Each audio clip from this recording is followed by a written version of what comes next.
Hi everyone, welcome back to the Hub. Usually we try to be very polite, right? But sometimes, in writing, we need to be bossy. If you are writing a recipe for a cake or instructions for a game, you don't have time to be shy. You need the bossy verbs.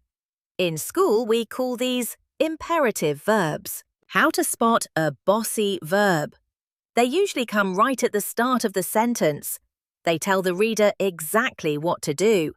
Let's look at some common ones. Mix the flour. Run to the line. Cut the string. Bossy verbs are the engine of a procedure. They get things moving. Let's help a friend make a sandwich using bossy verbs. I have 3 words. Spread, eat, put. Which one goes first? Blank, the bread on the plate.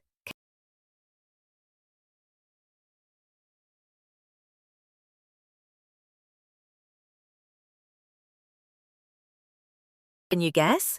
That's right, put. Now the next one. Blank, the peanut butter. What do you think?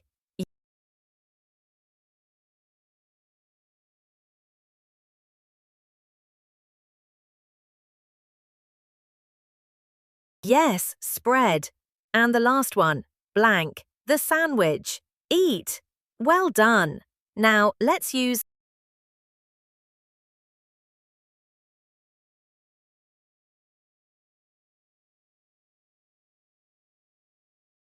the glue from episode 2. Spread the butter and put it on the plate. Look at that. We used a bossy verb, a noun group, and a conjunction, all in one. Now it's your turn. You are the flight director. Use a bossy verb to tell our silver rocket what to do. For example, launch the rocket. Press the red button. Can you think of your own? Write your bossy sentence in the comments below.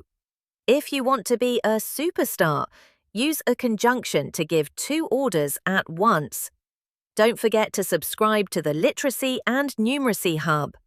In our next video, we are switching gears to numeracy to learn the secret code of place value.